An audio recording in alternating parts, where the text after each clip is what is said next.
are going to introduce our guests for today. Yay! So we have Sheridan here. Sheridan is a marketing strategist. She's a boss, an event coordinator, an event coordinator, creative director, and she's also the owner of Untamed Lingerie. Yay! Yes.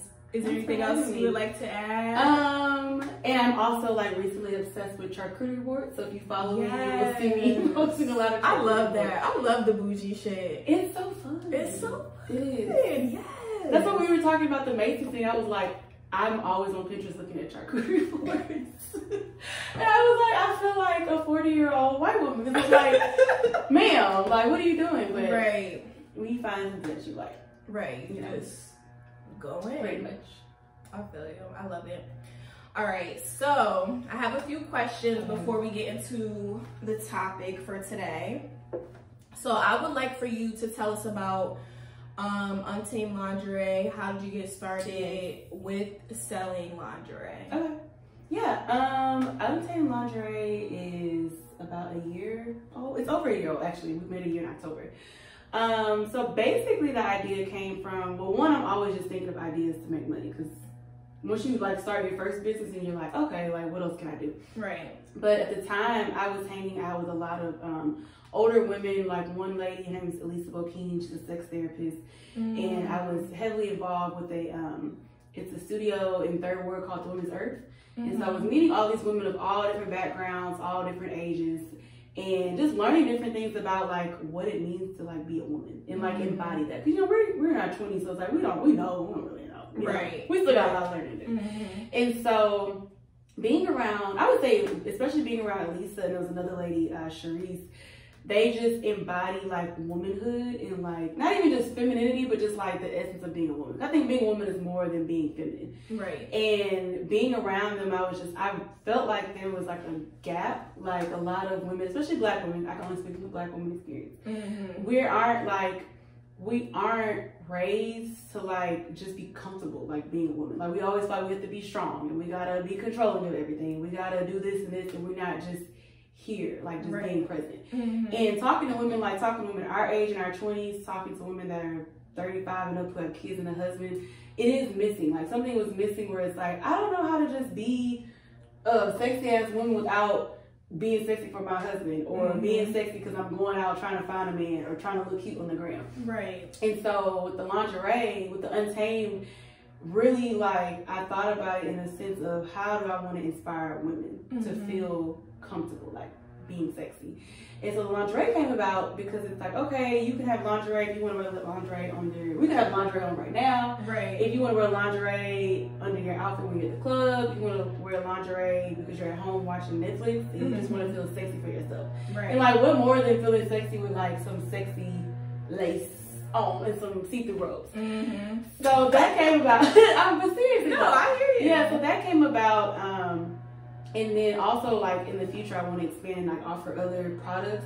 But really the mission of Untamed Lingerie is to inspire women to feel sexy, like no matter what. Like no matter if you're a mom or not a mom, or divorced or married, or you know, everything in between. Right. And so with that, that's kind of how I started doing the events, because I was like, okay, lingerie is cool, but it's like I want to take it a step further and provide resources. So then we started having Untamed nights where we would bring out like Elisa Bokeen, who's a sex therapist, or we would do sexy game nights, or we would have a tantra night, so where people can come and just break the taboo. Like I guess I'm a break the taboo type of person. Like my friend that she comes to a lot of the events, and she's like, you're very good at making people feel comfortable in the uncomfortable. Because it's like life is too short to feel like you can't talk about certain things, you can't do certain things. It's like you might as well do it. Right. And just be free. Yeah. I love that because, you know, I've never really worn lingerie. A lot of people haven't. Like I have like one thing I've worn for like a guy, but it wasn't like super sexy, but like I'm starting to like, you know, figure out like who I am as a person, as a woman. So like, yeah, I become more interested in it, and like, you know, I'm grateful that, you know, it's becoming not a thing, but like more women are embracing. Yeah, women are like, I want to feel comfortable being me no matter what. And you don't realize that I don't think as women, especially as Black women, you don't realize how like certain things that are ingrained in us, like being strong and being aggressive to an extent, because that's how we have to operate. Like that's the only thing that we've known to do.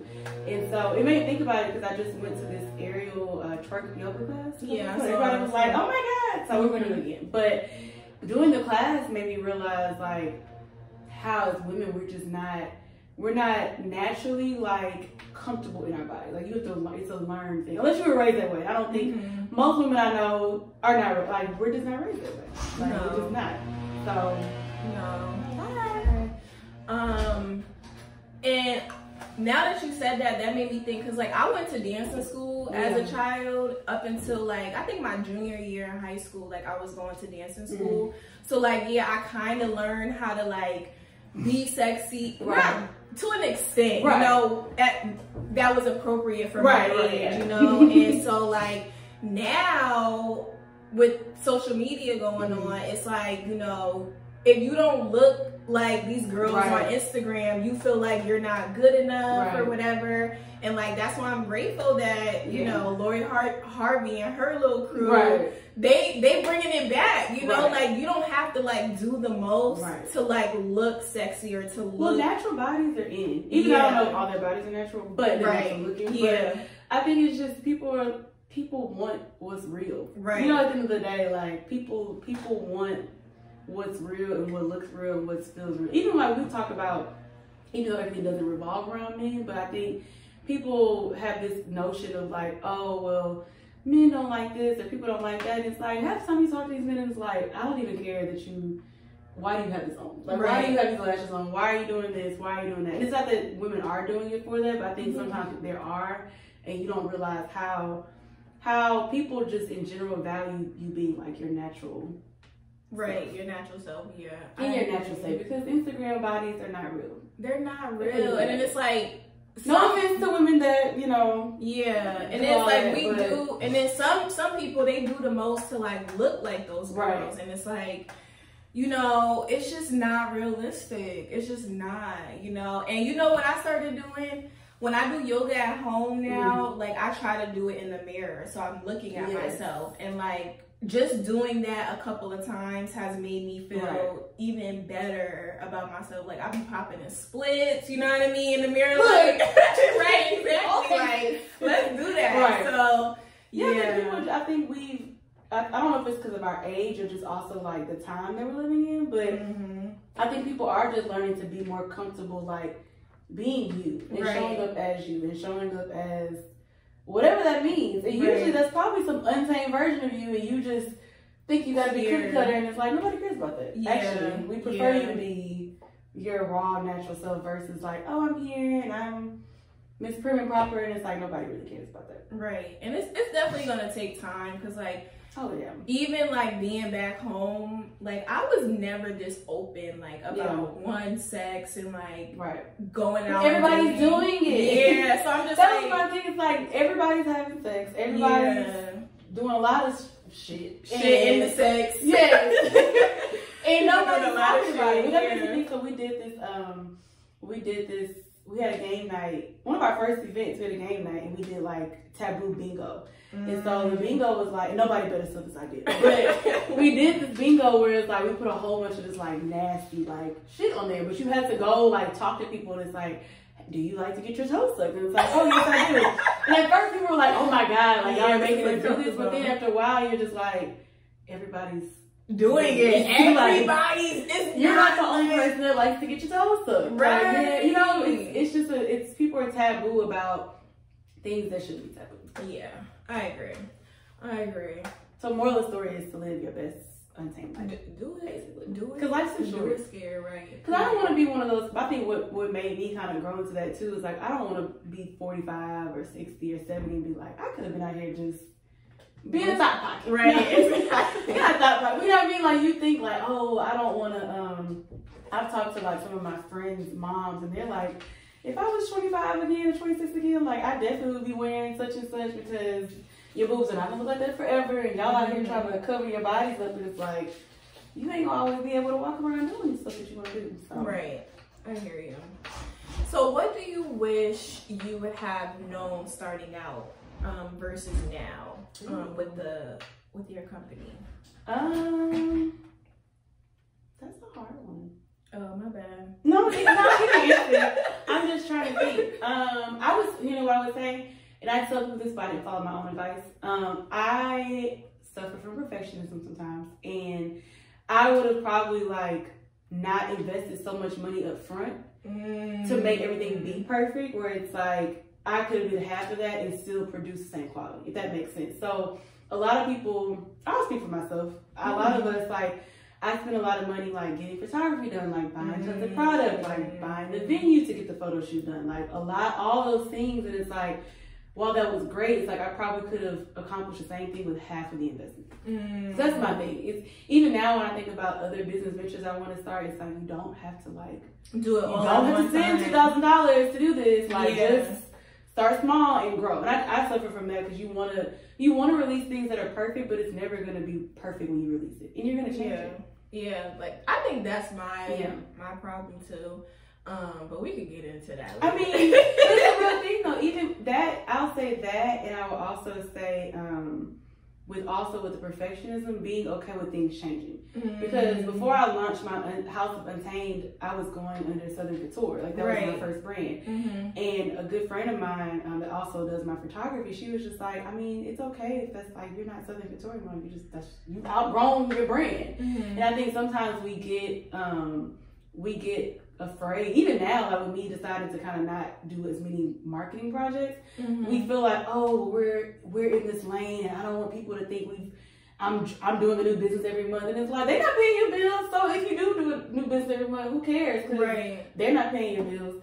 I think people are just afraid of saying, yeah, this wine worked for me, and a month from now, I decided to launch champagne. You know what I mean? And not feeling like you have to be ashamed of changing your mind or evolving. So. So what made you like step away from Southern Couture?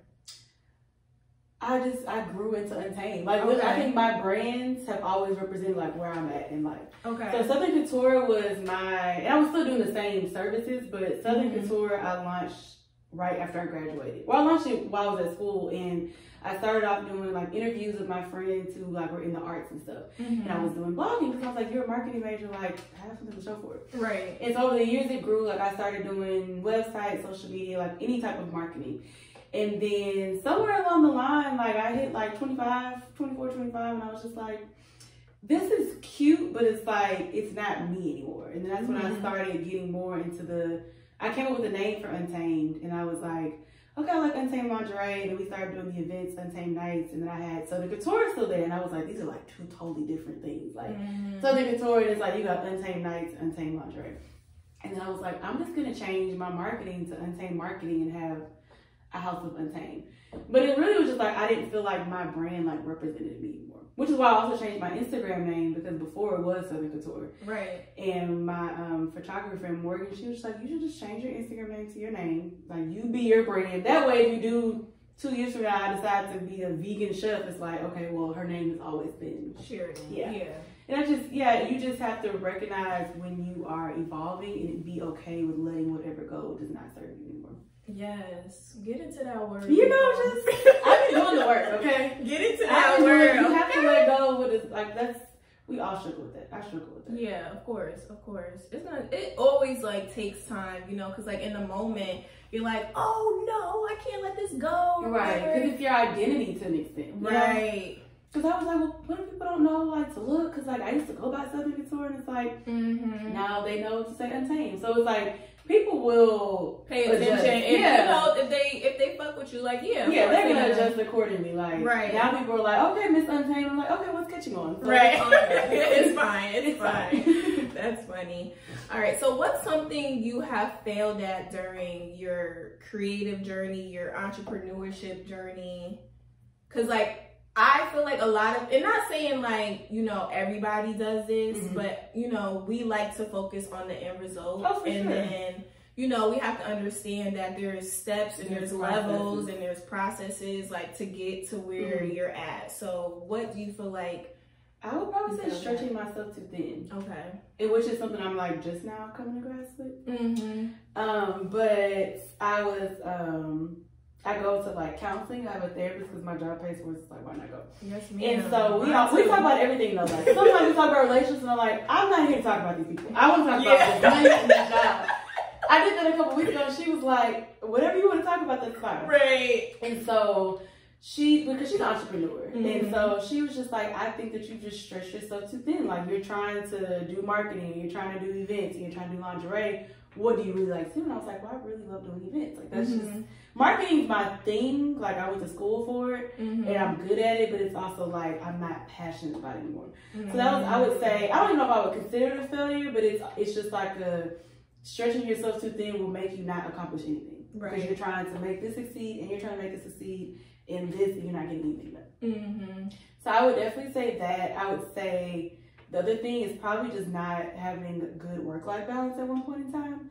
Because I like to make money. So I would like go to work and then I would go to work and then I would come home and like be doing stuff like every night for like hours. And so that wasn't always beneficial. You know, it's not beneficial. It's not beneficial for your relationships and your friendships because people are like, I just want to come home and talk to you and you are doing all this other stuff. Right. So I would say that's the other thing. And last year I really challenged myself to be like, when you get home after a certain time, like work is cut it off. Yeah, like it forces you to be better at time management too. Right. Yeah, I'm working on that too. Like I think my biggest thing is like, and this is what my problem was like, because in college, you know, I was taking 6 classes. I was on the STEP team. I was in NAACP. I was working like 2 jobs, so I was constantly on the move, you know. And then when I finally graduated, I was like, what the fuck? And then like now I'm back in the position where it's like I'm working 2 jobs again. I'm trying to work on the podcast and do events, and it's like Thanksgiving I got sick and I was in the bed like that whole weekend. Yeah, because I was just like the universe is constantly like, huh, okay, because you don't want to sit down yourself. I'm gonna figure it out for you. I'm making it down. And it's like, and I was also feeling like there would be times like I would rest, and like you feel guilty, like I should be. That's another thing. No, I had to learn that though because I think all of my friends, to an extent, not all of them, but a good majority of them, they definitely like value their sleep more than I do. So, but it's forced me to have to learn because I definitely was that person like I'm gonna go hard all night and then wake up and come do a podcast, like and not care because I placed my value in like how much work I was doing. Right. And so having like close friends of mine who they're like, I'll sleep for like 5 hours and take a nap. And it's like, okay, I have to learn to do that. And like, you gotta chill out. Yeah. I'm always like, even as a kid, my mom would be like, you don't know when to sit down. Like, she's like, that's why you're getting sick, because you don't have to sit down. I'm like, because I just always feel like I have to be doing stuff. Yeah. But there's a benefit and a gift in being able to just rest, because then we're not always gonna have the time. We're gonna have husbands and kids, and eventually, and then I'm gonna be hiding in my closet like I just need 30 minutes, guys. Leave me alone. Right, it's not about you anymore. I always tell my friends that I'm like, as much as people are like, oh, I want to boo and I want to do this, and it's like, this is your last time of life where you're not gonna have somebody else be responsible for it. So I'm gonna enjoy every minute of it, like every minute. Yeah, my grandmother told me that too. She was like, stay single as long as you can. As long as you can. But what about the kids though?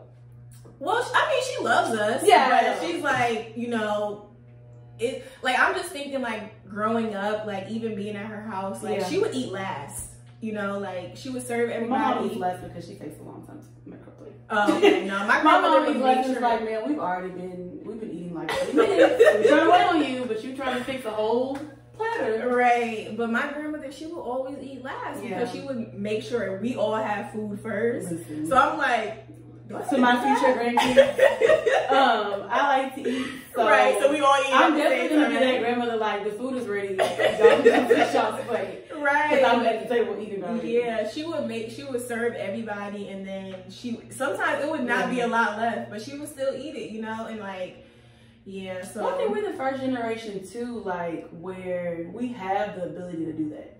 You know, like I think the generation before our parents, like our grandparents, the timeline of like going to school, going to college, getting married was very like overlapping. Yeah.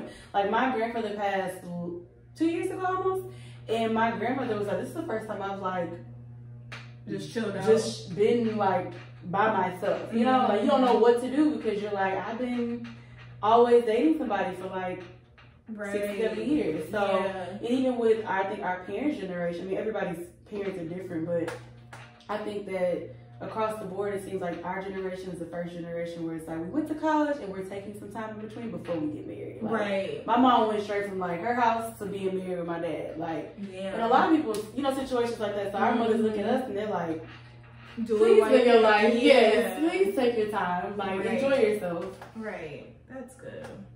All right. So what has been your proudest moment since starting Untamed Lingerie? Ooh. I would say the first thing that stuck out was planning a fashion show, like across the board. I would say we planned a fashion show. We had it last July, and even though I'm an event planner, like that was definitely like a different type of. I've never done a fashion show. I've done galas, I've done pop-up shops, but a fashion show is a different breed of like things to do. And that was something I had put on my bucket list for January of last year. So I was like, you put it up there, you told people, like, now you gotta be accountable for it. So it just really well. Like, I was very nervous. Like, you can ask my friend Tori, the one that we hosted events together. And the day of events, like, I spazzed out. I'm like, no, like, this is not, it's not gonna be good. Like, all this stuff is going wrong. He's just like, first of all, I need you to just bring it back down. But I would say thus far, that's been the proudest moment, is just being like, okay, not only do I have a line, but it's like we've made a whole fashion show out of it. And it was a big task, and once we did it, I was just like, man, we had a whole fashion show. Like, that's crazy ass shit. So like, we did that. Like, I can do it again now that it's been done, but it was definitely out of my comfort zone. But I'm one of those people, once I'm in it, I'm like, you gotta see to the other side. Right. That's great. That's great. I'm happy for you. Congratulations on the 1 year and then the fashion show. Like, it's been a lot of growth. Yeah. Entrepreneurship will definitely like, it forces you to grow. If you want to succeed. I mean, you know that. It's like, you want to succeed, you're gonna have to grow. Yeah. Period. There's no other option. Yeah, there's no other option. It's either you're gonna grow or you're gonna be like, okay guys, sorry. Yeah. I don't do this anymore. Right. All right, like, so let's move on to the topic. And so, do you have the courage to tell your truth about, so branding, we're gonna talk about branding, rebranding, and transitioning to another career. Okay. So, I know we mentioned earlier that you had the Southern Couture, and now you're in Untamed. Yeah. But also, like, when you came on the show the first time, I know we talked about this a little bit off air, but when you came on the show the first time, I remember you saying, we were talking in the lobby, and you were saying that you had just quit your job and you had just got another job or something like that. So just talk a little bit about transitioning from Southern Couture to Untamed, and then from your old job to your new job. Yeah, so Southern Couture to Untamed, it was like a process, I guess. Like, I had Southern Couture, but I think that, like, Southern Couture for me represented like my younger self, you know?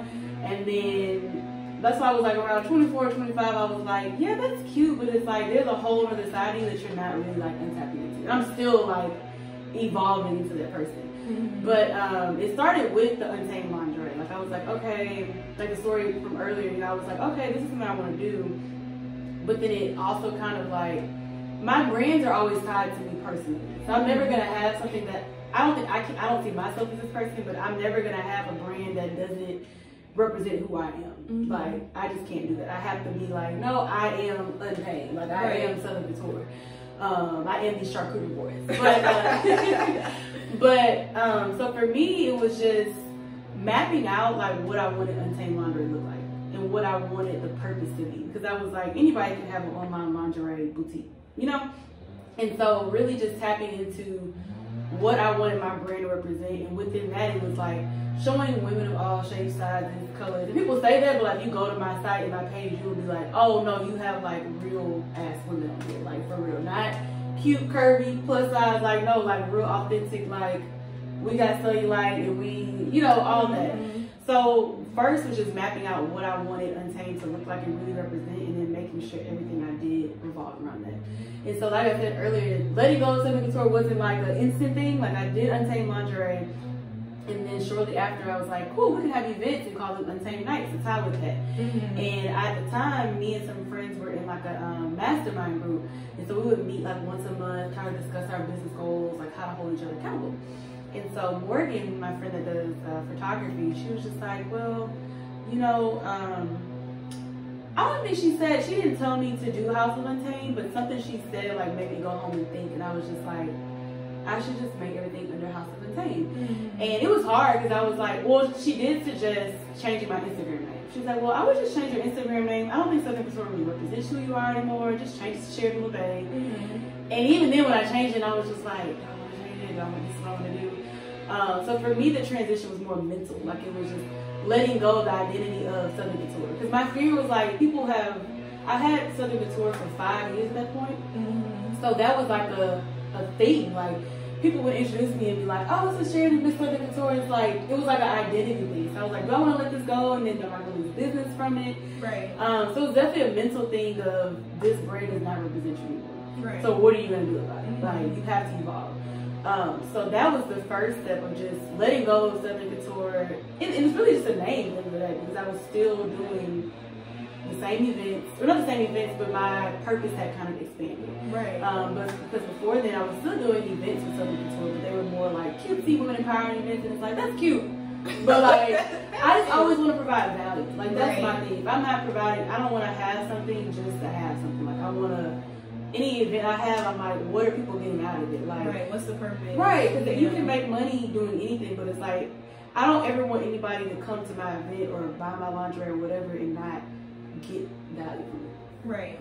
So for me, it was more, I guess long story short, it was more just a mental thing. Like once I realized that I was in that transition, like even on a personal level, it helped me transition to the business level. Because for me too, like Southern Couture, when I was in college, because I felt like I had to keep up with appearance, like I was definitely perceived as like this prim and proper, like, oh, she can do no wrong, like this, she's involved in this, she's doing this, and it's like deep down inside, I'm like, I'm a savage and I just want to go take tequila shots. Right, exactly. So Southern Couture represented like a more cookie cutter version of myself, and I was like, I grew to a point where I'm just like, I don't really give a fuck about that. Like I don't care to appease you, I don't care to appear a certain way, I don't care for you to think I have it all together, because I don't. Right. So it was also literally like letting go of like that person and being like, yes, I'm more so untamed, and some days I'm, you know, I'm at church and I'm like this, and some days it's like I've been drinking for 12 hours. It's a balance. Yeah. It's a healthy balance, period. But it's like everybody has that in them. I think that's what inspired me for Untamed to really transition. It's like we all have an untamed side of us, and some of us just are resisting that person. Right. But your life will be easier when you acknowledge like, and embrace who you really are. Embrace who you are, whatever that may be. And some people's untamed might still be timid.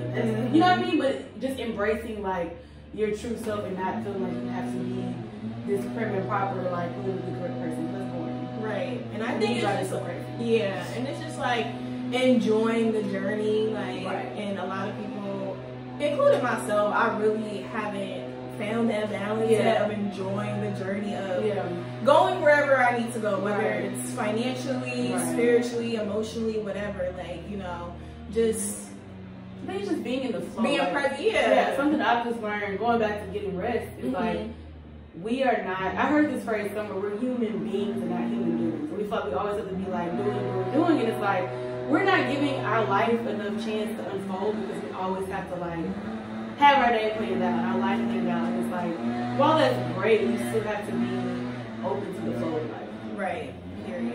Yeah. I agree. But I also wanted to like give a little background on the topic because it was on my mind because like I'm currently in the process of trying to switch careers, and you know, talk about that too. Yeah, and then I took a break from the podcast because like I was just trying to figure out like where I wanted the podcast to go, because like, you know, when I first started, like I was super passionate about, you know, radio and like I got a little taste of event coordinating, so it's like my focus has shifted or whatever. But with the show, like I thought about doing a whole logo. Like I was trying to like, cause like I wasn't sure like how to get it to stick. Like I know I have something good, but like I just want it to make sense for me and my audience. You know what I mean? So I wanted to rebrand the podcast, and I was also like figuring out like how I wanted to even brand myself. You know? So I wanted to talk about branding and why do you feel like branding matters in this day and age? So to address what you were saying too, I think a lot of us get caught up in the branding. Like branding is definitely important. But I think sometimes we get so caught up in like the perfect logo, perfect name, perfect website. It's like it's really the content that you're putting out. Like you can keep this and you can keep everything the same and then change gears with how you want to shift your podcast topics. It's still good. You know, I just want to say that because I think we all get caught up in like, oh, I just rebranded my website for the fifth time. And it's like, nobody cares. Like, are you producing good content? Because there are people who have crappy ass websites and they're making $1 million a month because their product is great and their service is great. So I did want to say that just because we all, I mean, I've done it. Like, I wanted to change the Untamed Lingerie website. It's like, why sis? Like, just sell lingerie. Like, worry about getting rid of some of your inventory first before you're worried about branding. So I will say that just because I think, I know a lot of people that have business or starting businesses, and it's like people get so caught up in like all of this, and it's just like get something that's good. You don't have to spend $1,000 doing all this stuff. Get something that just looks good quality, and just start putting stuff out. So I just want to say that. But branding is important because you do want to differentiate yourself. And branding, I hope they stop. I was thinking the same thing. I was like, they outside the window. And like, I'm never home during the day, so like, I don't even know what time they do. He's for sure. Like, I was like, it sounds like he's like right here. But we'll just talk about it out here. We're going with the flow of life. So, like, this is what happens. Y'all gonna get this podcast with this grass mowing in the back. But in all seriousness, so with branding is important because it does differentiate you. But it also goes back to what you're saying too. It's like, do I want to have a brand and have 6 businesses, or do I just want to know, oh, I know her and I know I can go to her for this and this? I think that's also where we're shifting to, where it's like we have a lot of brands in Houston where it's like for example, the first person I can think of is I Am Miko's. You know what Miko's is? So Miko's, like, he's not, even though he has like Midas Group and all of that, you know him as Miko's and you know that he can do X, Y, and Z. Or you know Jay Mulan does this and this versus, I mean, she has Jay Mulan agency, but it's also, you know her as the brand as a person. I'm thinking of big names, but there's people all in between that do that, where you just know the person and you rely on them such and such skills they have. So I think that's, branding is kind of shifting more so on a personal approach, where it's like, I know Sheridan and I know she has these talents, I can call her and blah blah blah. Versus, oh, I know Untamed Lingerie. It's like, no, I know she does this and blah blah blah blah. Which is why my friend was like, yeah, just change your Instagram name to you, to where if you continue to evolve and whatever, they can still come back to you. So branding is important, but I think the message behind it and the story behind it. Right now, and I was gonna bring this book upstairs. Somebody told me to bring it, but I didn't.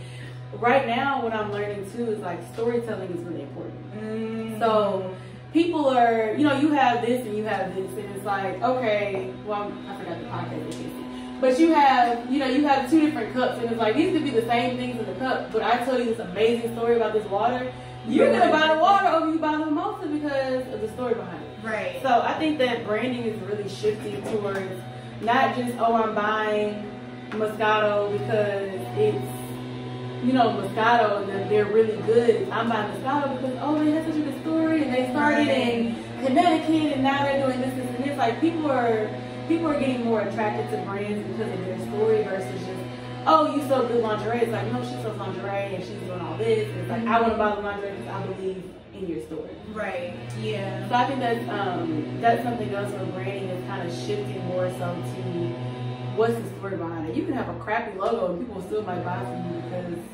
your story is great. You know, right. Or your brand or your service or your quality is great. Right. Yeah. I didn't really like discover like what branding is until like I was working with a business consultant last year, and because like, you know, there's multiple things that I want to do. You know, like I have the podcast, like I wanted to get into event coordinating. You know, I sell body butter. I'm not super consistent. But the whole show, I'm working on it, like, because it's like I wanted to look a certain way, you know, and like I was, you know, I was selling it at work and trying to, you know, my friends from back home and stuff or whatever, and I still do it, but like if I want to do it on like a mass production, like I just wanted to look a certain way, but you gotta start somewhere. Yeah, I did start. That's the thing. Like, people are always like, this has to look this, and this, and you look up and it's like, while you were trying to get perfect, somebody already went out and sold $10,000 worth of lingerie or body because you were trying to get this logo together. People don't even care about. Yeah, and then people do care. I'm not saying that people don't care about things that look presented well and packaged well, but what we think looks good and what the consumer thinks looks good is like two totally different things. Like we hold our own selves to a higher thing where it's like people are like, I'm gonna buy it because it's you, or I believe in the store, or I know it's good. Right. Right. Yeah, I don't know. Like, and when I was working with the business consultant, she was kind of like explaining to me like, you know, what branding is, and like, you know, as far as like the colors and you know how the website should look. Yeah, like those things matter. So if I just want people to know, like, you know, it's a process, and like just I think a lot of it has to do with like also figuring out who you are as a person too, like so that you can present yourself to the world, like because like before I even did my website, you know, I was just like, how am I gonna present myself to the world? Because like my name since I think when Twitter first came out, like 2009, my name has always been like, I'm 5'2". You know? So I'm just like, that's really childish, but like I am 5'2", but like now, like I've been really thinking about changing all my social media handles to like my website name, so it could just make sense, you know what I mean? And that's good too that we didn't touch on that, but that is, to go back to branding, it is a consistency, like down to like the fonts, because sometimes people will have websites and it's like, sis, you just need to use a basic Arial font. It doesn't have to be, you know, I will say with that, like branding to me, like a lot of it is just keeping things simple. Everybody wants to have like these elaborate logos, and it's like you have to think about, what is my colors gonna look like on the website? What is this logo gonna look like on the shirt? Can people read this logo if you ever sponsor an event and have to put your logo on a flyer? And it's like, I can't read what you said because you have this 5-color logo. People do that though. People do that, and it's like another girlfriend of mine, she does, her name is Vic, and she does branding. She talks about that with people, especially like people in our community. We want to get these logos and we want to have like this elaborate, like my mimosa brand with 6 colors, and it's like, you don't really have to do that. Like, and people I promise you, people are not buying based off of your logo. They're buying is off of the quality. It might be how you present yourself as a brand, but they're not buying because they're like, oh my God, her logo is so bomb. It's like, everything's professional. And it's two different things, because there are people who will launch something and it's like their website has 10 colors and the fonts don't match, and it's like, when in doubt, just make it simple. Like, I promise you, you will catch more flies with honey than vinegar. Yes. And the vinegars have all the colors and fonts in your logo. So I guess this kind of ties into the first question, but what steps do you feel like people need to take to build a brand? Ooh.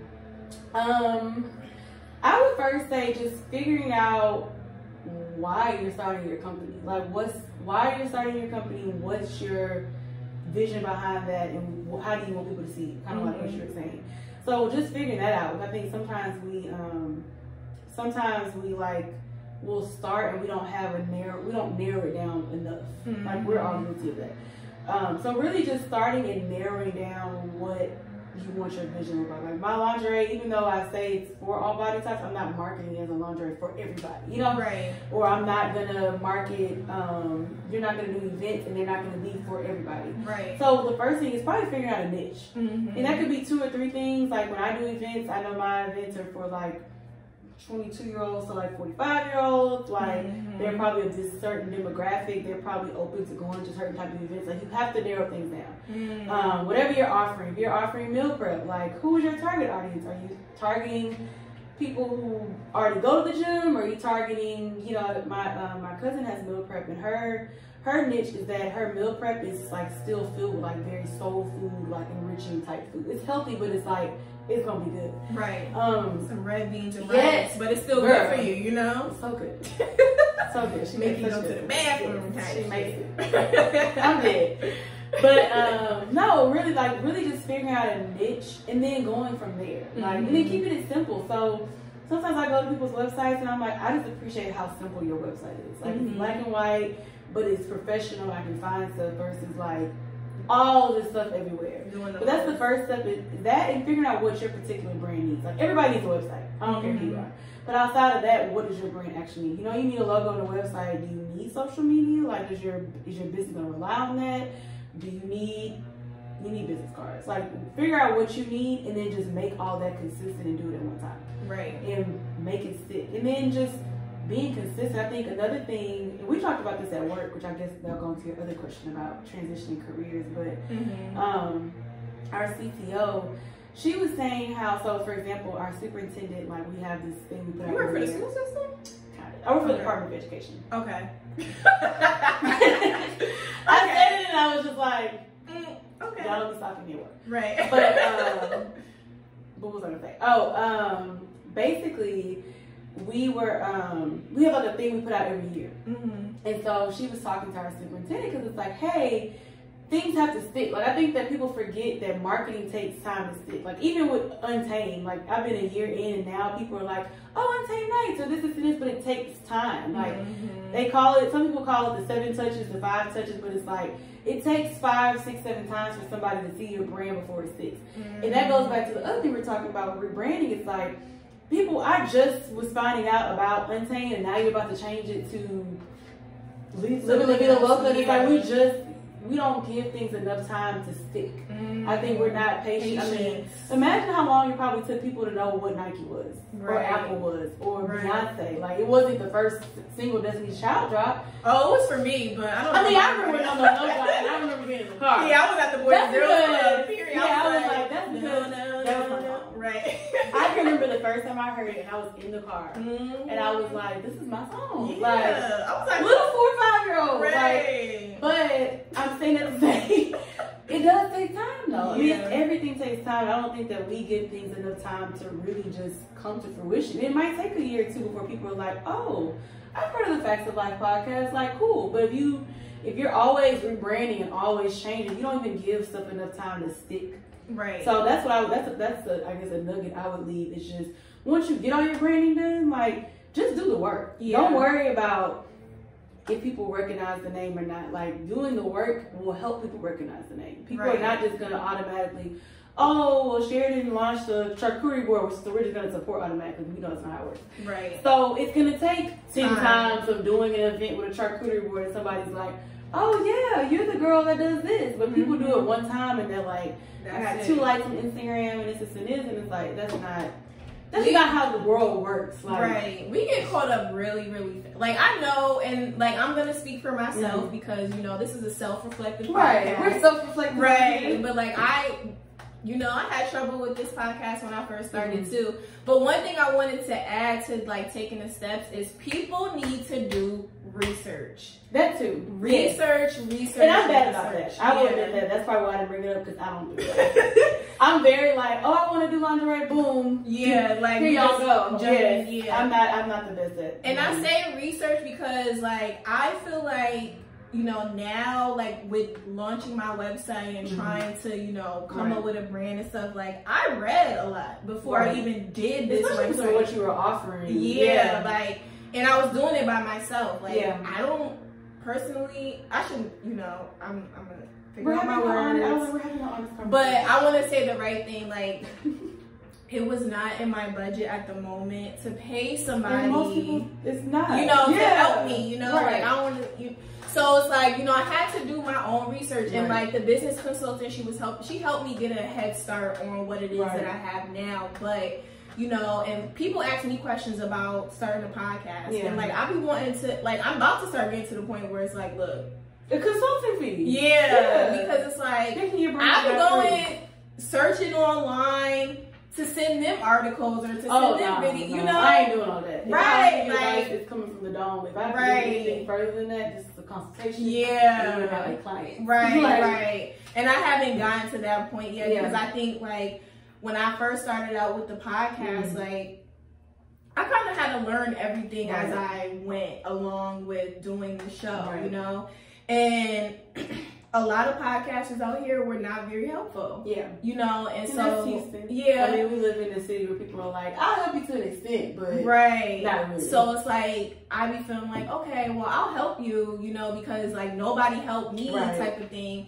But like now I'm getting to the point where people are just lazy. People are lazy. Yeah. But that's why people charge consultation fees. So it's like, I mean, I've done marketing consulting and it's like, people know, like, you're going to have to pay. It feels weird. I think we just don't.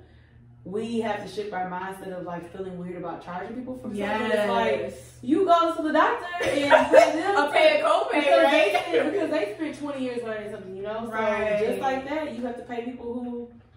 It's just like going to, having a business consultant. Right. You know? Yeah. That's true. I will admit that is my Achilles heel. Only because I like to research certain things, but I'm very like, if I want to do something, I'm gonna do it. It's like, because I am more so a learn as I go.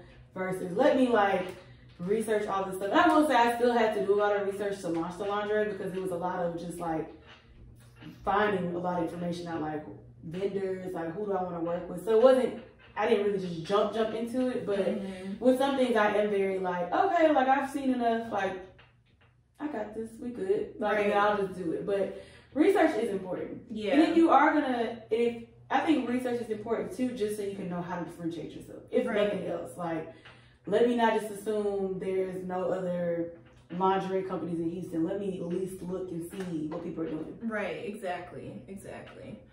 I don't think I answered your question about the career thing too. I keep forgetting. Oh no, we could go back to that because those are later on. What do you think people need to do, like, to take their brand to the next level? Ooh. Like, you have a brand and you want to, like,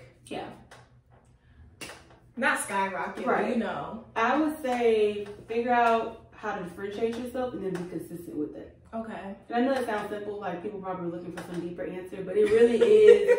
I mean, it really is. I can only speak because we're in Houston, so I don't know how other markets are, but it really is differentiating yourself and being consistent. I mean, I'm saying that because I've been doing events for like 6 years now, and it's like, it literally is finding how you differentiate yourself and then being consistent and providing quality. Right. So I think for something that I really pride myself on is, if I have an event, like I'm gonna make sure that event from like start to finish is quality. Because I think we live in a era that a lot of people see other people doing things and they're like, oh, I'm gonna do it because I see this person doing a podcast, and they half-ass it, you know. And it's like, and that's something that a lot of people are guilty of. And I've seen it across the board, and it's not just doing it; it's providing quality. So if you're out here trying to do something just to get money from it, it's not gonna work. Yeah, it's not gonna work, or people can tell because you're really not putting your heart into something. So, and I'm saying that for me because I've learned that with doing my marketing, doing events, doing lingerie, it's like really just differentiating myself and then being consistent with it. Like it's not gonna, like we were saying earlier, it's not gonna take the first time you post a picture. It's gonna take the 10th time, and people are like, oh, okay. Even with the lingerie in my events, I have people that have watched me do it, and then it's 6 and they're like, oh, okay, I for sure got to go to one of your events this year because they've been watching me do events for like a year. Right. So it's a lot of people are just seeing how consistent you're doing it, and if you're genuinely doing that because you enjoy it, or you also like just in it for the money. Right. And can you, and I want to touch on like, you know, being consistent because like for me, you know, with my podcast and even doing the events, like I was doing like I did my first few events by myself, like no help from anybody, you know? So like it kind of discouraged me and like made me want to take a step back, because I'm like, who is me? You know, like I don't have a person where I could be like, hey, can you split this with me or whatever the case is. So it's like, how do you jump through those hoops, and especially like financially, because you know shit costs money, you know? Like doing things that are within your budget, you know, like you can still make a quality event. Like my first event was, I did the Level Up, and this was like 2015, and I don't think I had a huge budget, but I'll backtrack. I didn't have a huge budget, but I also had built good relationships with people. So for that event, like I had vendors, so that helped me offset some costs. But because I knew people that were I was like, okay, I know what type of event I want to have. It was like in December, because I like having events like around my birthday. It was like going into New Year.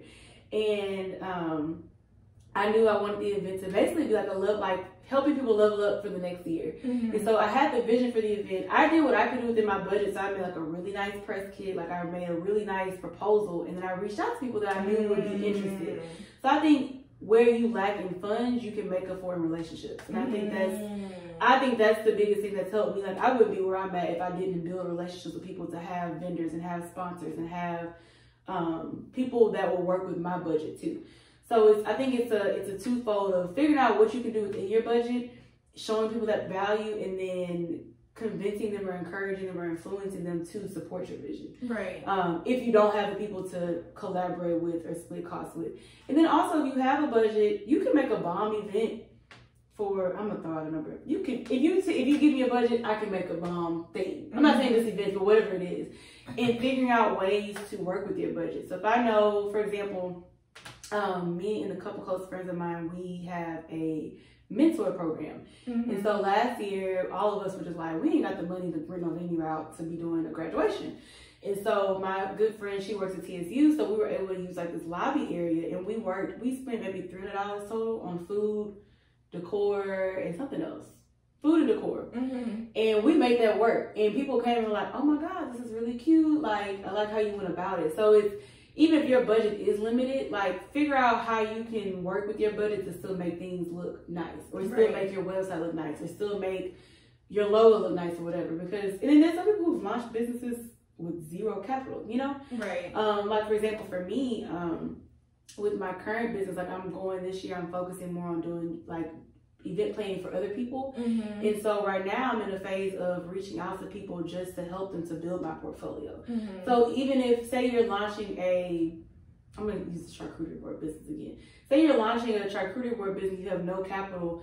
If you start, say you're like, I want to build my capital, you can reach out to people and say, hey, I'm trying to launch this business and I want to work with you, and I will work with you with your budget. Like, just can I work with you to try to build my portfolio in capital at the same time? Because you don't always have to have a website to launch. Like, if it was me and I had zero capital, I would probably, depending on what the business is, I would probably say, like a clothing line, I would go get pictures from online of those same people, or like take pictures at home. Like one girl I follow, she, I can't think of her name, but she has Modern Day Queen on Instagram. She has like different clothing. She does all her pictures. She takes really nice pictures, but she'll try on all her outfits and then she models the clothes and she puts them on her website.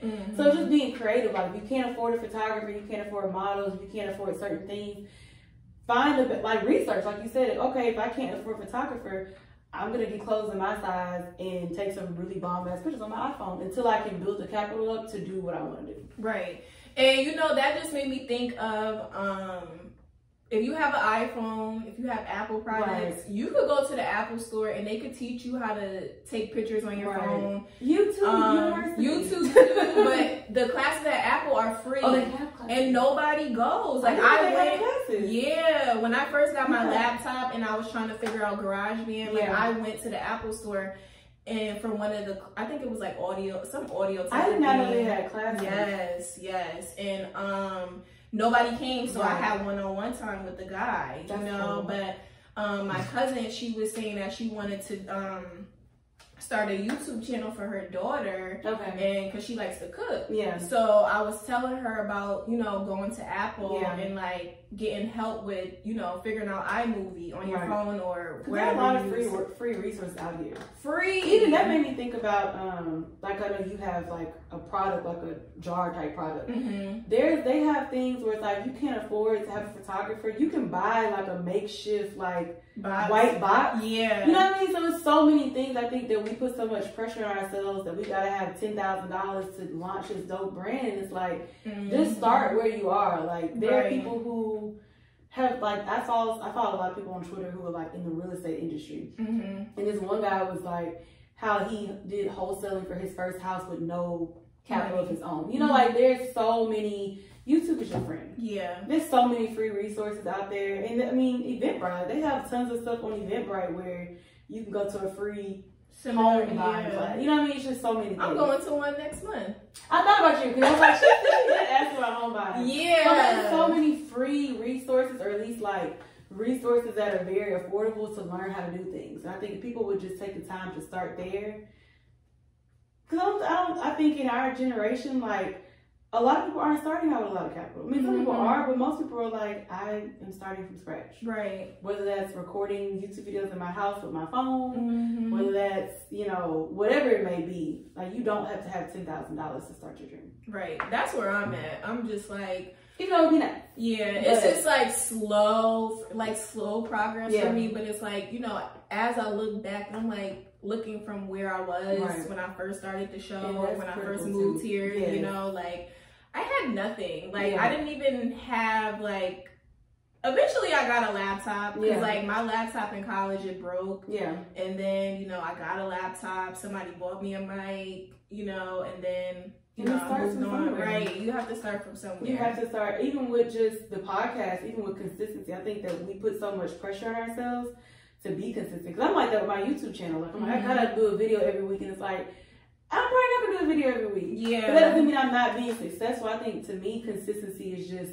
sticking with it. Like, I think a lot of people just drop out of the race because they're like, oh, I didn't release a podcast in 2 months. Like, it's over. And it's like, sometimes you might have a podcast every week, and sometimes it's like, yeah, this is the first podcast I've done in a month. Right. Life happens. Shit happens. Like, it's just being lenient with ourselves too, and not being so hard on ourselves. Right. Because I was doing every week too, and then like it started to become overwhelming. It became a job. Yeah. Like, we're not gonna talk about this week, and it's like sometimes. Right. And it's like I need a break to like rest my brain from going a mile a minute. You know what I mean? So yeah, thank you for that. Yeah. All right. So let's get into the career questions.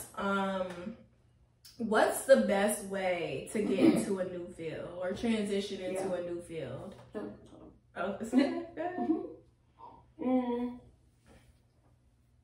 Doing research.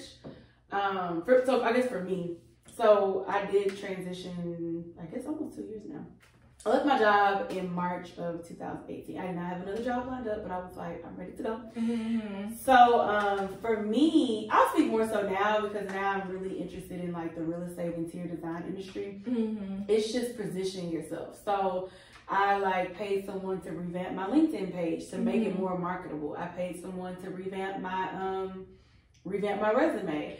I've been doing research and following people in that field. And then also being intentional about what you want. I think for me, because this last career change I made, it wasn't more so intentionality. It was like, okay, you have a month to find a job. So when this came along, I was like, cool, whatever. Yeah. This easy job. I'm not complaining. Because I get to do whatever else I need to do. But being intentional, I think, because even for a while when I have applied for jobs, it was just more so like you're just shooting darts, and it's like, what do you actually want to do? Right. Like, I think a lot of times with careers, we're just tired of our jobs, so like we're just applying, and that's not going to get you anywhere. Or it's going to get you in the same position you were in with the last job. That's where I'm at. That's why my current job is like that. Yeah, it's like you literally left another job to go do pretty much the same thing. It's a little more like I have more flexibility, but it's like you pretty much went from one house to the house next door.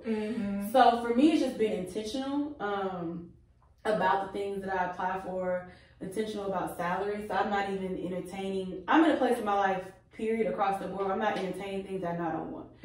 So I'm not going to even go on an interview if I know you're not offering the salary that I want. Right. Or I'm not even going to apply to a job just because it's the salary I want, but it's not what I want to do. Right. I think just being intentional, because if you're not intentional with the energy that you're putting out, you're just, I mean, you're going to be stuck running in circles. Right. So I think a part of it is rebranding. You know, like a lot of people we don't keep up with our resumes while we're at jobs. We don't keep our LinkedIn up.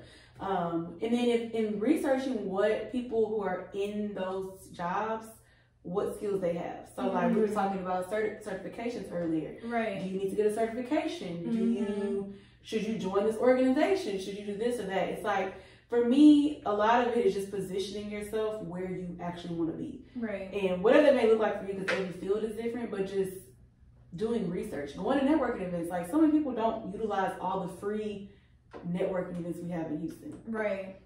No. So that's been my thing just in this year, because I know I want to be in the real estate design field, is positioning myself for that and not just assuming, oh, I'm gonna just do my resume myself and apply for these jobs, but really rebranding to show people, hey, these are the skills I have and this is how I can apply these skills to this next career. Right.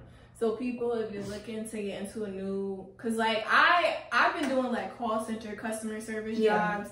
And like now, like I'm not really doing customer service, but it's just like clerical work. But you know, but in the past when I've tried to get new jobs, like I've had my friends help me with my resume and cover letter, and nobody ever listened to anything that I was asking. I had to pay somebody this time around. Yeah, so that's what I'm doing currently. So if you're somebody that's stuck in a job or you know you want to move on, like you may just have to suck it up and pay somebody, which I'm willing to do at this point. Well, I'm in that phase of my life. I always tell people that in general. Like, even with my business, I'm not an accountant. I'm a bookkeeper. Right. Like, I'm not, whatever else. I'm going to pay people to do things that they know how to do. Right. And another thing, too, that made me think of is positioning yourself and putting yourself in areas to where, like, so you were talking about with social media, like getting certifications. Like with real estate, I've been reaching out to agents where it's like, can I just help you? Can I grow my skill set? Like, part of the reason why I started Southern Couture was because I wasn't, even though I was working in marketing, I wasn't being able to grow my skills to market myself for the next field. So things that I wasn't doing at work, a lot of my skills have come from my freelance. So I was doing websites and doing social media and doing this because at work I was only doing basic level marketing events. So depending on what your field is, you might have to go and say, hey, I know I want to be in fashion. Can I just shadow you for a little bit to build my skills up? Right. And that might lead to something else. You never know. Like, so that's something else to think about, just with people wanting to switch careers, especially if it's a new industry. Figure out how you can get in that industry, and maybe you might have to just shadow somebody for a month for free and just learn from that person to build your skills too. Right. Yeah, I think that's great, because like, and I talked about this with my therapist, like looking, reaching out, trying to find a mentor. Yeah. Which I had a mentor for, like, you know, as far as like the podcast goes, but that didn't really work out. Right.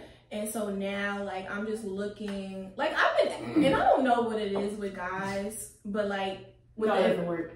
Like, so I asked these guys out here if I could like help them with their events or whatever, and it was just like, honestly, and I'm saying this, and people can do the most. People can take it for what it is. Yeah. But guys don't know how to separate business and personal. It's not us. Right. It's definitely them. It's like it's hard. It's harder working with men because it's just like, I don't know. It's just when you reach out to men, it's just a different. Yeah, it's like they don't want to take it serious. Yeah, they just don't know how to be professional with women. Right. Like, you know. Well, the guys that I reached out to, it wasn't like they weren't professional, because they are, but I felt like they just weren't taking me serious, or they didn't know how to like assist me, or for me to shadow them or learn from them type of thing. And it's like, I get it, but it's like, bro, we all trying to do the same thing. You know what I mean? Like, I'm not trying to steal from you or whatever, or anything like that. That's definitely a crab in a bucket mentality. That where it's like,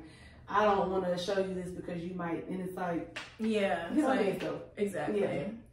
What do you feel like are some roadblocks to watch out for when getting into a new field? Roadblocks.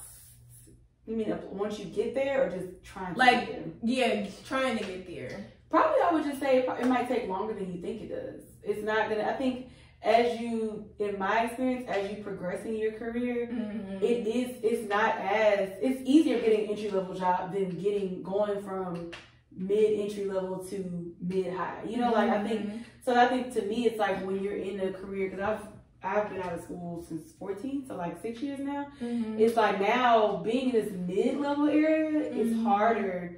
And I say it's harder, but it's harder because I have certain salary qualifications that I want for myself too. But it's just might take a little longer. I think that's the roadblock. Is just it's easy to get entry level job because then you're like, whatever you want to do is cool. But I think once you get to that mid level, it's like, okay, they're looking for certain things, you're expecting certain things.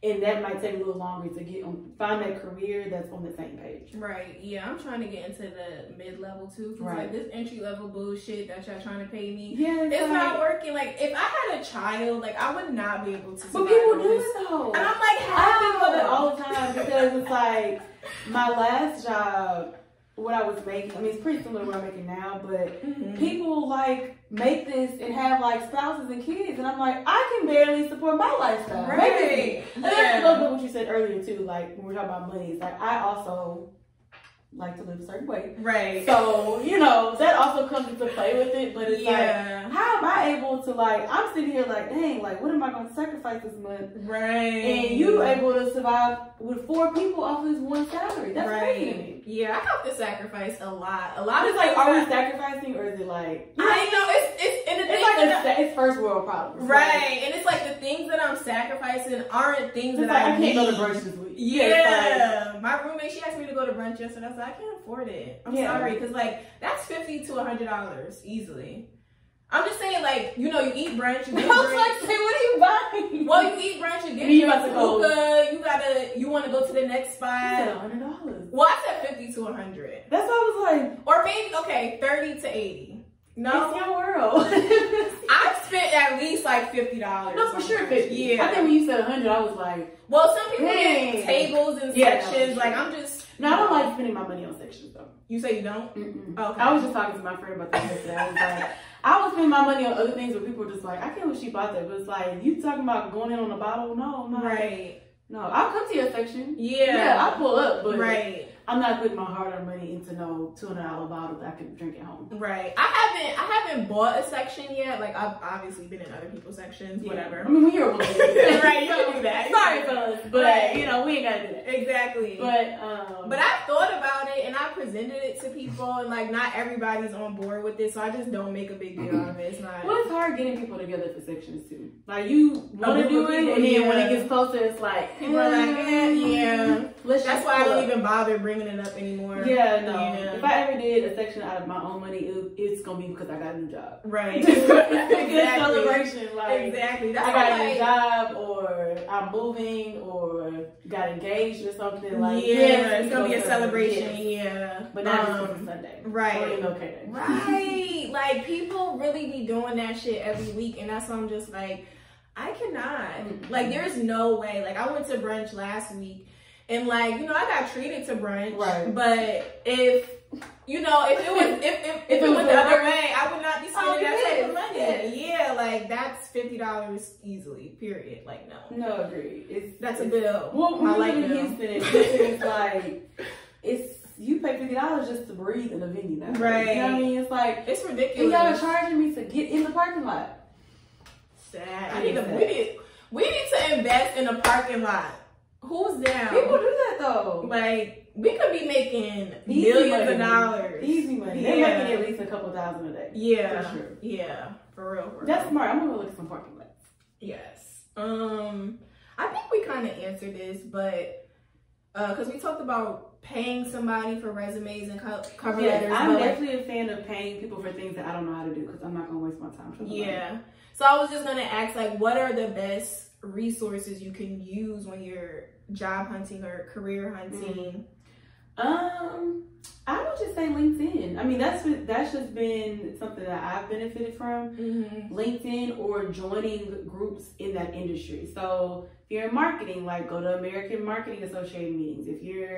They have like National Black MBA groups. They have career groups, everything. If you're in real estate, they have real estate happy hours every week, every day. So getting creative with putting, like, literally, I think it's just about positioning yourself in the right area. So it's not just, you know, but I think to me, a lot of it is investing in a good resume. Yeah. I'm not really a fan of recruiters. Sorry guys if you're a recruiter, but well, because I never used one, so I wouldn't know. There's a system to how recruiting works and it really doesn't benefit you. So just because of how recruiting firms are more so, they are trying to build a pipeline of individuals so that they need you, they'll contact you, but it's not, they're not working for you. Right. At the end of the day. Yeah. So I wouldn't waste my time with a recruiter. That's just my opinion. Sorry to my friends who may be recruiters, but that's my experience. That's good advice. One thing for example, I applied for a job and usually recruiting firms will at least tell you what industry it's in. So a lady calls me like the same day and she's like, hey, you applied. We'd like to bring you in. I was like, yeah, so what industry is this in? She's like, well, we're not able to tell you. I'm like, we don't know what to talk about. You know what I mean? But that's because, in my experience, they'll bring you in, they'll do an interview. Now they have you in their system. You might find out the job already got filled when you got there. So it's just, I wouldn't waste my time with that. I would be intentional about LinkedIn and also applying on company websites. Which is something I hate doing because LinkedIn has like the easy apply feature. Right. But sometimes you actually have to go to the company website and really like apply.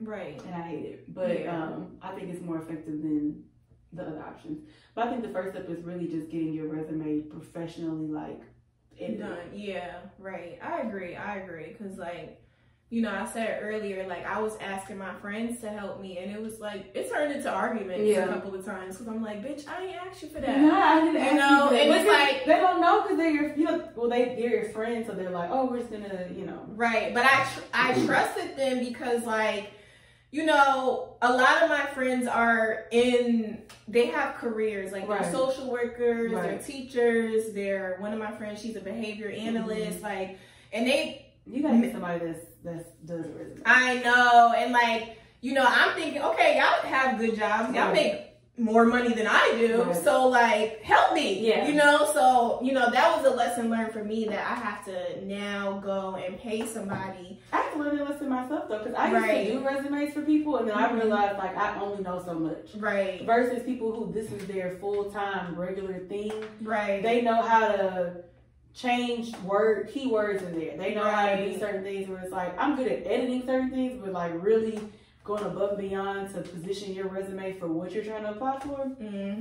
I would just give up my hard-earned coins. Yeah, that's exactly. And I'm not even mad about it. I'm excited about it, because like I spoke to the girl, whatever, and I explained myself. I felt like I explained myself well so that she can understand like what it is that I'm trying to do. And one thing that stuck up to me like during the conversation is like I told her like in the past, like I haven't applied to any other jobs besides customer service positions because like I didn't have any confidence in like the skills that I had. And I didn't have the skills. It's just knowing how to portray it, and like when I get in the interview, like negotiating and doing things like that. So like one thing I will say is like with finding a job is like, one, figuring out who you are, what you want to do, but having confidence in yourself. And like it took me years graduating college to get to this point.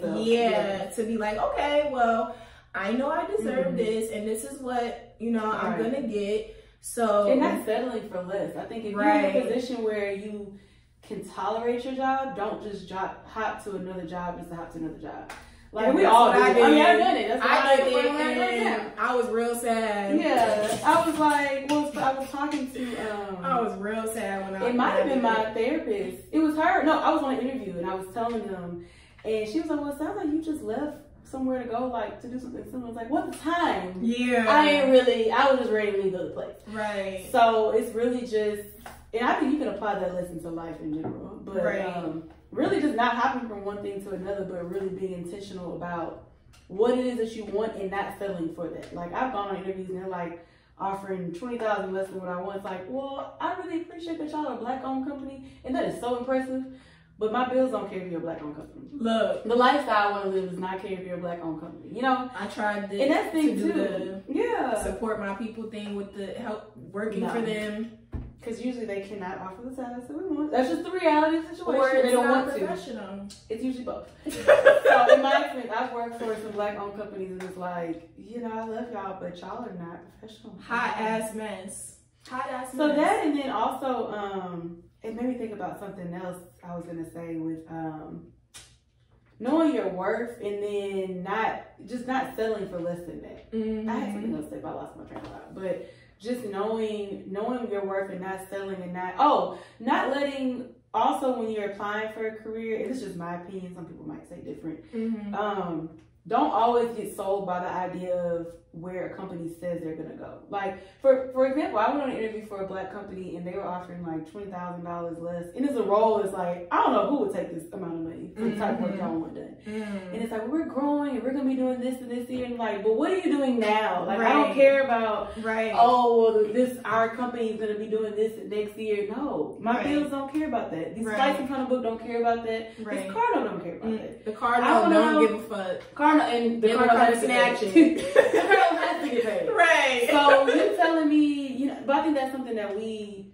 can kind of fall in a trap to, of people trying to offer, oh, well, this has the potential to grow, and then it should have been already. Right. Don't try to come swindle me and say, well, next year we probably can give you, no. Right. I need a nap. Yeah, I hear you. Like, I'm not in a desperate position to take anything. Yeah. And people can sense that too. Cause like, I was at that point too, like, cause when I quit my job, you know, like, that summer of 2018, like, what was I doing? I had a part-time job at the liquor store, but I was still looking for, you know, full-time work. And like, I was just taking anything. And like, the one company I was working for, like, you know, he was a brother, and for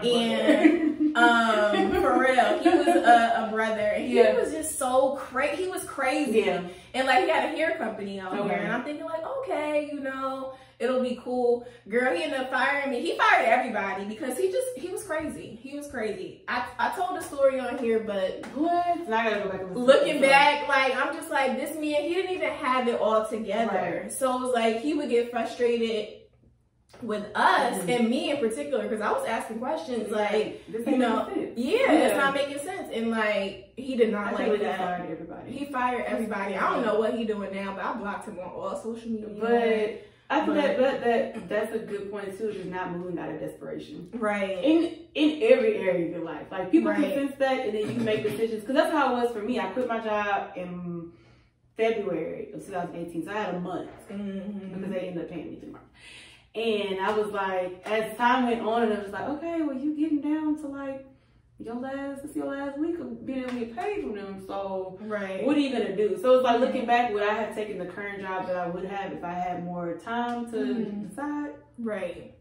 Maybe not, but that's what happens when you're in a place of like moving out of desperation. Right. So it's like, please don't take a job. I know that just applies to every area of life though. Because I talk to people about this, about relationship stuff. It's like, if you're moving out of desperation, you're gonna attract some crazy ass shit. Versus just being content while you wait on what you really want to wait on. Right. And that was my biggest thing. Like, because I was working at a call center, I was miserable as fuck. Coming to work crying, like bawling. But that's real life though. Yeah. Like, that's really like, I can't come here anymore. Yeah. Like, I was at work crying. I was late to work because I was home crying. You know, like, it was that bad. So like, I made the decision off of an emotional, you know, and like, of course I felt free afterwards, but then you drove in the parking lot like, right, see y'all later. Exactly. And then when, you know, that it was like a few months I was able to pay my rent. And then after that, I needed help. I was like,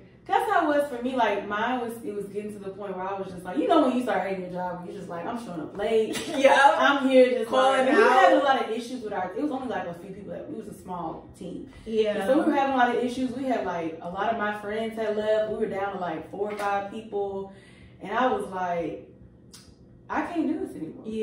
And they were very surprised when I came in there and I told her, and she was like, what? And I was like, and she's like, so what are you going to do? And I was like, I don't know, but I'm not. I can't do this no more. I think that really took her by surprise. Like, she's quitting her job but does not have a job lined up. Right. But a lot of millennials do that. Like, my parents were like, what? Yeah. And I was like, I'm gonna figure it out. Right. Yeah. I think a lot of people our age do that. Because, like, I was listening to this podcast, and it's called How's Work? And so this lady, she's a therapist in New York, and so she has people on the show when they talk about their jobs or whatever. And this last podcast was about this lady where she was she had been at this startup company. Now it's like big, but she'd been there for like 20 years, and like she was on the podcast like bawling about quitting because she was like and she was like so nervous about quitting. But I'm just like, older people, like, they are so comfortable where they at. They don't like change or whatever. Well, because our parents' generation, and I talked to my friend about this, when you think about our parents' generation is the first generation to grow up, like, out of segregation. So they were just like, we're just trying to, like, figure it out. We're figuring it out, and we're just happy to have a stable job. Right. Like, because my parents are like that. They're very, like, they have great jobs, but they're very, like, I really enjoy where I work at. And I'm also like, this is a great stable thing. Like, we talk about that all the time. And then you raise these millennials where we like, I'm out. Like, cause I'm gone. You know, the job that I work at, like, all the older people there, they've been there for like 20 plus years. They're not going nowhere. Right. And they always tell me like, oh, you should stay, get the benefits. I'm like, fuck that. Fuck that. I don't say that to them, but I'm just like, that's not going to But that's how they operate, though. Yeah. I think millennials, we've been afforded that, and it's a privilege. Like, I will acknowledge that it's a privilege to be in a time when we can make those decisions. Because our parents didn't really have that option. It was like, y'all are first and second generation college students, like, y'all just out here trying to do better than what came before. Right. So, but it's definitely, I definitely encourage people to take the leap of faith if you have the means to. And even if you don't have the means, I think that I think our brains are wired to figure out how to make it work. Right. In not desperate times, but in times of like, you got to make it work. Right.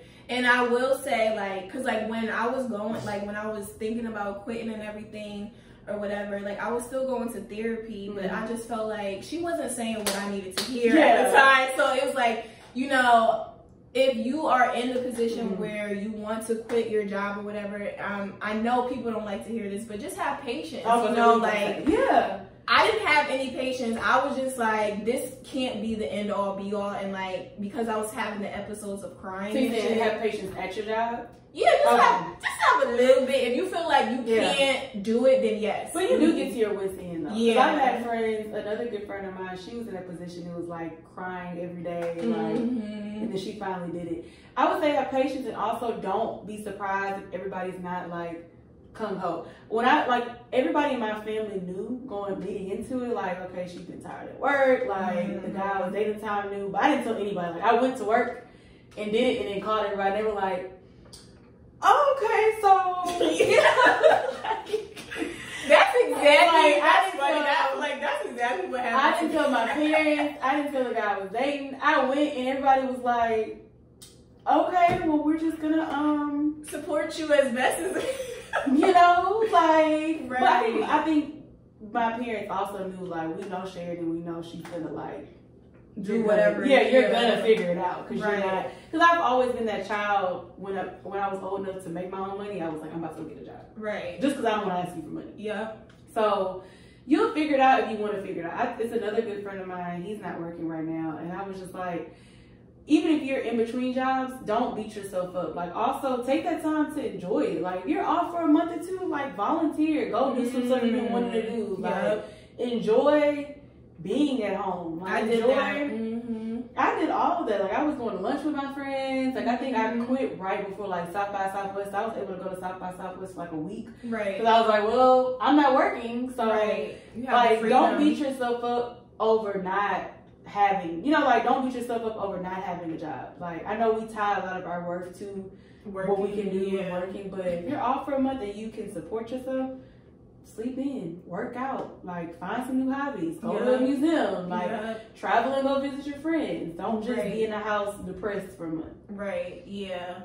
I definitely miss the freedom of not having a job. Do I get the lack of income? No, but I was getting very comfortable. Yeah. Like I was like, I could be a housewife. Right. Yeah. Like, I really enjoyed doing it. I loved it. I was going to lunch with my friends. Like I was like sleeping in. I was working on like this ebook that I was doing, and the days would go by fast. So I was like, as long as I'm working out and not being in the house depressed, like right. I just enjoyed it. I do miss it. Yeah, I definitely do. Definitely.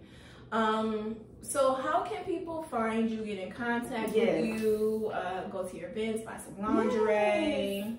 So lingerie can be found at untamedlingerie.com. And then my Instagram is Sheridan LaBay.